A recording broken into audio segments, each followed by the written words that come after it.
रुमाली पाककलेमध्ये तुमचं खूप खूप खूप मनापासून स्वागत. 1 वाटी रव्यापासून आज आपण सँडविच ढोकळा कसा करायचा हे बघणार आहोत. अतिशय सोपी रेसिपी आहे, खायला तितकीच टेस्टीसुद्धा आहे. हा गुजराती फेमस ढोकळा आहे. हा सँडविच ढोकळा खाण्यासाठी वेगळ्या चटणीची सुद्धा गरज लागत नाही. अगदी मऊ लुसलुशीत हा तयार होतो. हा ढोकळा तुम्ही पहिल्यांदा जरी करत असाल ना तरी एकदम परफेक्ट तयार होईल. चला मग जास्तीचा वेळ न दवडता आपण आजच्या रेसिपीला सुरुवात करूया. एक मिक्सिंग बाउलमध्ये इथे मी 1 वाटी बारीक रवा घेतलेला आहे. रवा आपल्याला बारीक घ्यायचा आहे. 0 साईज रवा किंवा चिरोटी रवा असं जरी मागितलं ना तरी किराण्यामध्ये तुम्हाला सहज मिळून जाईल. तर इथे मी 1 वाटी घेतलेला आहे. त्याचबरोबर इथे मी 1.5 वाटी ताक घेतलेला आहे. तुमच्याकडे ताक नसेल आणि दही असेल ना तर तुम्ही दहीचा वापर केला तरी ते चालेल. थोडंसं दही आंबट असावं, त्यामुळे ढोकळा चवीला फारच छान लागतो. रवा ताकामध्ये छान मिक्स करून घ्यायचा आहे आणि त्यानंतर आपल्याला 10 ते 15 मिनटं ह्याला आपण बाजूला ठेवून द्यायचं आहे. त्यामुळे ना रवा छान असा फुलून येतो आणि ढोकळासुद्धा मस्त एकदम स्पॉन्जी आणि मस्त एकदम मऊ लुसलुशीत तयार होतो. तोपर्यंत आपण सँडविच ढोकळ्याची चटणीची तयारी करूया. तर इथे मी शेंगदाणे घेतलेले आहेत. हे कच्चे शेंगदाणे आहेत. त्याचबरोबर इथे मी 2 मिरच्या घेतलेल्या आहेत. 1 इंच आलं घ्यायचं आहे. कोथिंबीर मुठभर घालायची आहे आणि 1 चमचा आपल्याला जिरं घालायचं आहे. 1 चिमूटभर इथे मी खाण्याचा हिरवा कलर घातलेला आहे. तुमचं दही जर आंबट नसेल ना तर या ठिकाणी तुम्ही 1 चमचा लिंबाचा रससुद्धा घालू शकता. त्यानंतर इथे मी 1 चमचा दही घातलेला आहे.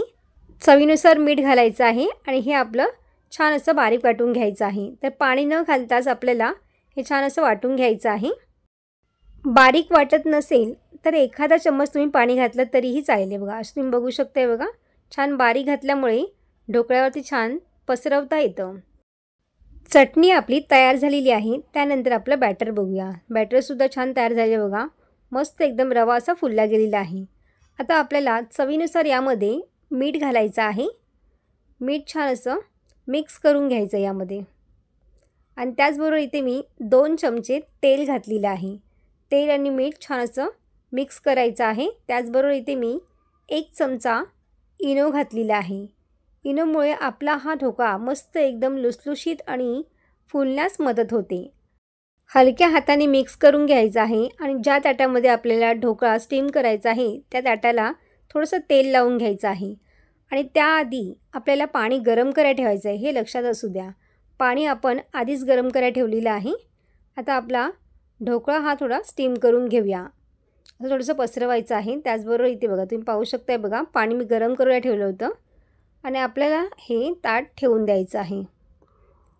तर 2-3 मिनटं आपल्याला याच्यावरती झाकण ठेवून द्यायचं आहे. थोडंसं ह्याला आपण वाफवून घेणार आहोत.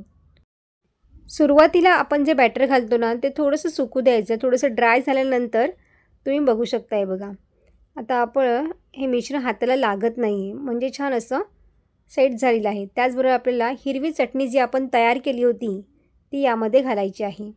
या चटणीमुळेच आपल्याला वेगळ्या चटणीची गरज लागत नाही. या चटणीमुळे सँडविच ढोकळ्याला खूप छान चव येते. तर सगळ्या बाजूने आपल्याला ही चटणी लावून घ्यायची आहे. ढोकळ्यावरती सगळीकडे पसरवल्यानंतर आपल्याला उरलेलं बॅटरसुद्धा यामध्ये घालायचं आहे. हे बॅटरसुद्धा आपल्याला सगळीकडे व्यवस्थित लावून घ्यायचं आहे. हा ढोकळा चवीला फारच छान लागतो. लहान मुलं देखील अगदी ह्याला आवडीने खातात. मी पहिल्यांदाच बनवला होता पण 5 मिनटात हा फस्त झाला सुद्धा होता. इतका हा टेस्टी लागतो. नक्कीच ट्राय करून बघा. त्यानंतर आपल्याला पुन्हा ह्याच्यावरती झाकण ठेवून द्यायचं आहे. आता 5 मिनटं छान आपला ढोकळा हा वाफवून घ्यायचा आहे. बॅटर छान सुकेपर्यंत हा ढोकळा आपला छान वाफवून घ्यायचा आहे. तर इथे 5 मिनटं झालेली आहेत. बॅटरसुद्धा वरती छान असं सुकलं गेलेलं आहे बघा. आता आपण सुरीच्या साहाय्याने बघूया आतपर्यंत शिजलं आहे की नाही. तर तुम्ही बघू शकताय. बघा सुरीला अजिबात बॅटर लागत नाही आहे म्हणजेच आपला ढोकळा हा तयार झालेला आहे. आता गॅस बंद करायचा आहे. ढोकळा आपला थोडा थंड झालेला आहे आणि ह्याच्या कडासुद्धा छान अशा सुटल्या बघा, मोकळ्या होतात बघा. तुम्ही बघू शकता ताटाला अजिबातही चिटकलेलं नाही आहे. तर सुरीच्या साहाय्याने आपण ह्याच्या वड्या तयार करून घ्यायच्या आहेत. तुम्हाला ज्या पद्धतीच्या वड्या हव्यात ना त्या पद्धतीने ते तुम्ही तयार करून घेऊ शकता. तर इथे मी चौकोनी आकाराच्या वड्या तयार करून घेणार आहे. हा ढोकळा आणखीन जास्त टेस्टी लागण्यासाठी इथे मी मोहरी आणि सफेद तीळ त्याचबरोबर कढीपत्ता याची फोडणी तयार करून घेतलेली आहे. वरून थोडासा तिखट मसालासुद्धा घातलेला आहे. तर लाल तिखट मसाला आपण वाफवून घेतानासुद्धा घालू शकतो आणि वरून आपल्याला कोथिंबीर घालायची आहे. तुम्ही पाहू शकताय बघा, मस्त एकदम ढोकळा आपला मस्त नरम आणि स्पॉन्जी तयार झालेला आहे. सँडविच ढोकळा दिसायलासुद्धा काय भारी दिसतोय ना. कोणत्याही प्रकारची पूर्वतयारी न करता आपल्याला झटपट हा नाश्ता तयार करता येतो. लहान मुलांच्या टिफिनसाठी किंवा नाश्त्यासाठी झटपट आपल्याला सँडविच ढोकळा तयार करता येतो. तर तुम्हाला ह्या सँडविच ढोकळ्याची रेसिपी कशी वाटली मला कमेंट्स करून सांगायला विसरू नका. व्हिडिओ आवडला असेल तर लाईक, शेअर आणि सबस्क्राईब करा. बाजूची बेल आयकॉन पण जरूर प्रेस करा, जेणेकरून जेव्हा पण मी नवीन व्हिडिओ अपलोड करेन त्याची सर्वात आधी नोटिफिकेशन तुम्हाला पाहायला मिळेल. पुन्हा भेटू अशाच एका नवीन रेसिपीमध्ये. तोपर्यंत मस्त खा आणि स्वस्त राहा.